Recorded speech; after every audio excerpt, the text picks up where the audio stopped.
It's now my pleasure to ask Trustee Janice Meyer to come forward again, and this time with her candidate for an honor degree, one of our most successful alumni, Mark Hamroff.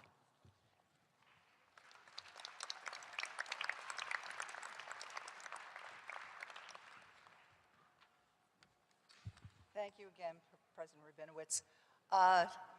Tonight's main commencement speaker, Mark L. Hamroff, is an alumnus of the Maurice Deane School of Law and serves as a managing partner of the Garden City and Manhattan-based law firm of Moritz, Hock, and Hamroff, LLP.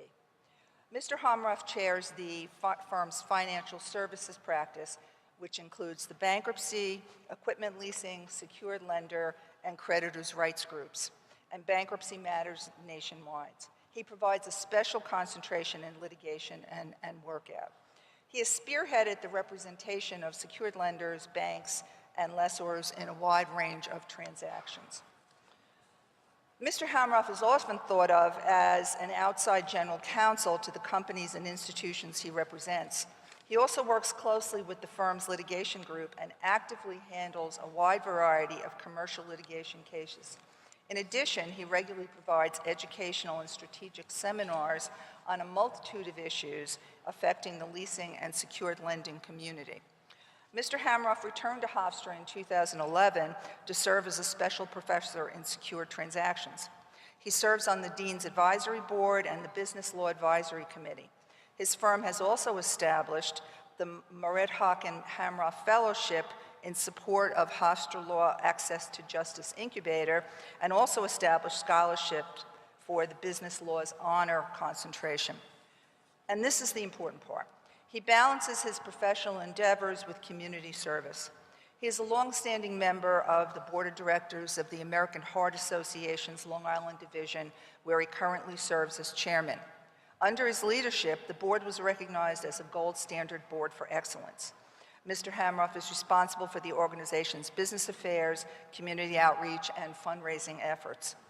Mr. President, in recognition of Mark L. Hamroff's professional accomplishments, service to Hofstra University, and philanthropic activities, it is my honor to present him to you as a candidate for the Doctor of Laws honoris causa.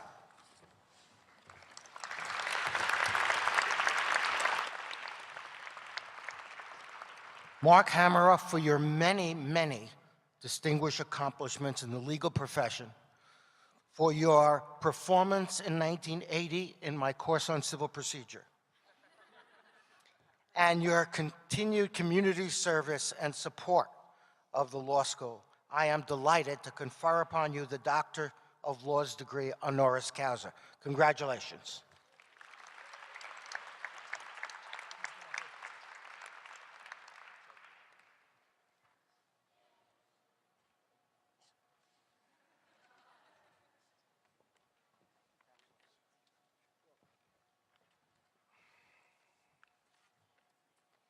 Wow, this is crazy. So good evening, everyone. Welcome, President Rabinowitz, Provost Simmons, Dean Lane, my co-recipient, the Honorable Gail Prudenti, faculty, graduates, and all of our guests. A special welcome, too, to my mother, who I'm fortunate to have here tonight, and to my wife, children, and family. What a distinct honor it is to have been asked to provide these remarks to you. Thank you, Dean Lane, for having the confidence in me to speak to this year's graduates. So this is a moment to take a deep breath, sit back, enjoy the last few minutes of law school. So much hard work and dedication, so many successes, challenges, late nights, sacrifices, accomplishments, growth, and dreams. First and foremost, you owe a special debt of gratitude to those closest to you that showed you support through this journey. So please, will all the graduates stand up, turn around, and applaud your parents, grandparents, spouses, partners, siblings, friends, and loved ones.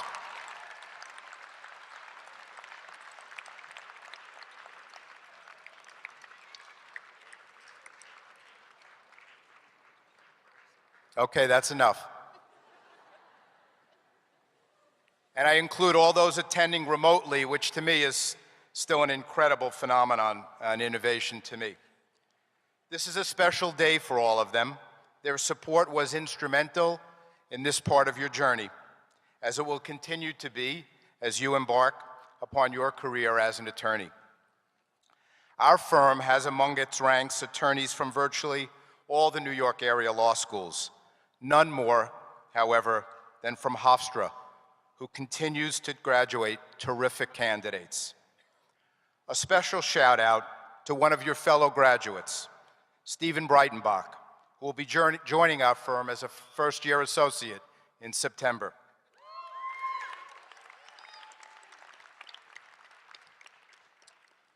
So I read advice once given to law students and graduates.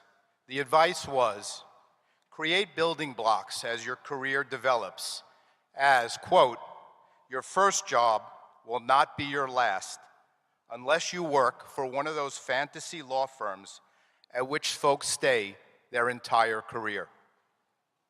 Her message suggested a story of self-importance, selfishness, and me-first attitude. I'm not one who really believes in fantasies. You don't know me well. I'm a kid from Brooklyn, and so perseverance meant more to me than fantasizing. So I checked to see how someone might describe a fantasy. I found a fantasy described as the faculty or activity of imagining things, especially things that are impossible or improbable.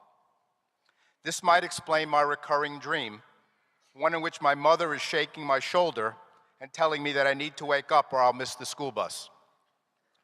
This self-doubt or humility keeps me honest with myself and is a driver for me, as you will hear in a few minutes. I encourage all of you not to confuse self-doubt with confidence. They are by no means mutually exclusive. So in searching for a theme for my few minutes with you tonight, I decided I would prove, through reliable evidence, of course, the fallacy in this career advice. You see, otherwise I must be dreaming, since I ended up joining the fantasy law firm out of law school, the same firm at which I still practice today. But let me tell you a little brief story about how that began. No fantasy, despite what the pessimism of the unnamed commencement speaker might have suggested. In November of 1982, I was a third-year law student here, and Professor Resnick came to me and said, I just started a law firm, and we could use a kid doing some legal research. Would you like to go for an interview and meet Neil Morit, my partner in the law firm of Morit and Resnick? As opposed to all of my friends who are heading into Manhattan to work in big law, I took the opportunity, ended up receiving an offer to begin as a first-year associate, and became the fourth employee at the firm that would become known as Morit, Hock, and Hamroff. 33 years later, over 110 employees, including more than 60 lawyers in multiple offices, I'm still at the firm, being challenged every day, learning, growing, developing, innovating, counseling, and being the best lawyer, partner, and advocate I can be. Most importantly, I was instrumental, I hope, in creating, as I now understand it, a law firm that is a fantasy among law firms, one in which long-term commitment, collaboration, advancement, and teamwork are rewarded over silos of lawyers all acting independently. If that is a fantasy, don't wake me up, and I challenge each of you to trust your own judgment and make your own mark. Thank you, Professor Resnick, for seeing something in me all those years ago, and thank you to my founding partner, Neil Morit, here tonight, for giving me the latitude to create the fantasy and for showing me the benefit of that culture. You can all do this. Don't always think about how to make the next move or do the next best thing. Be part of the difference to create the next best thing yourself. I had no connections, no easy opportunities, nothing to fall back on. Hofstra Law School gave me the foundation to create Morit, Hock, and Hamroff, and I will forever be grateful for that foundation. Believe me, it wasn't the lure of lovely Hempstead Turnpike that brought me to Hofstra. Although I did enjoy being here for 3 of the 4 Stanley Cup championships of the New York Islanders when they, in the early 80s, and their parade up the Turnpike, a memory at this point, I learned to be direct, practical, and pragmatic here, and my students in my secure transaction course know me to be that way. From that, I take 3 principles that help guide me. Help me mentor the lawyers in my firm, deal with my students, lead in my role as board chair at the American Heart Association, earn the respect of my family, and now perhaps you can be guided by some of them as you embark upon your career. I am not one who complains about being a lawyer. It challenges me every day, provides me the opportunity for complex problem solving and relationship building, and has provided me the opportunity to both grow a business and at the same time be an advocate and advisor to my clients. So, let me share those 3 principles with you. Number 1, be part of a culture where everyone is encouraged to row in the same direction. I have advocated in every meeting and every organization I have led that we all must row in the same direction. What do I mean? Advocate a culture of collaboration and trust. We encourage our attorneys to be collaborative and to focus on using all the firm's resources to deliver the best advice for our clients and to help the attorneys develop, learn, partner, and grow. There is no room in our firm for the silo approach to lawyering, and that applies equally to other aspects of what I do. Collaboration breeds a willingness to give without expecting a return. I found that in the charitable work that I do for the American Heart Association and for Hofstra. Find a passion and commit yourself to it, and you will find the rewards immeasurable. Be part of a culture where everyone is rowing in the same direction. Second, look in the mirror. I believe strongly in this principle. Sometimes you might not like what you see, but ask yourself, are you all doing all you can do, rather than lay the blame of a failure, inaction, shortcoming, or disappointment at somebody else's doorstep? Be honest with yourself and take action to change what is not acceptable to you. And third, develop good judgment. Recognize that the most important trait we as attorneys bring to our communities and clients, the courtroom, negotiating table, or public service, is this: judgment. I mean good judgment. When asked by a prospective client what distinguishes me from other lawyers, I say I bring good judgment to the problems, challenges, issues, disputes, and matters they will bring to me. We are counselors at law. We provide counsel and judgment, and I'm challenged by that every day. So remember, build a culture where everyone rows together, be collaborative. Look in the mirror and be honest with yourself. And lastly, strive to develop the good judgment that will serve you well in confronting the many challenges your clients will face. These 3 principles do not sit in a computer, nor are they discoverable on the internet. You cannot Google the secret to good judgment.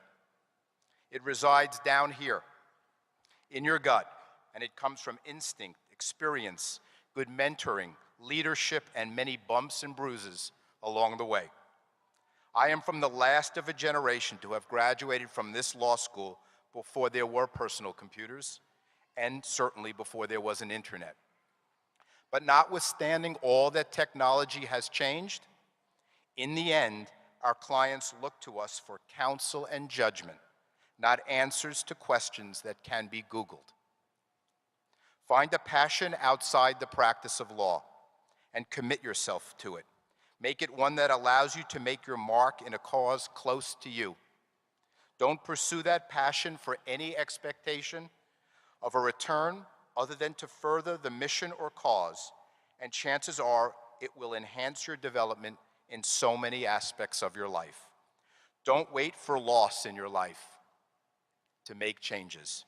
Unfortunately for me, I learned this later in life and chose to run the New York City Marathon to fundraise for a cause close to my heart. And I started my journey. There are less insane ways than running 26.2 miles through the streets of New York City to find that passion. Just commit yourself to it, find it, and give back. It is a privilege, 33 years after my graduation from this law school, to have the honor to congratulate each of you on this special day in your lives. Take what you've learned here, most importantly, how to think like a lawyer. We think differently than everyone else, and people will tell you that, and bring that thought process with you. It will serve you well. But right now, just enjoy this moment, be proud of yourself, and as a fellow graduate, I hope you're inspired to meet the challenges that will face you. Congratulations. I wish you much success and the good health to enjoy it. Good night.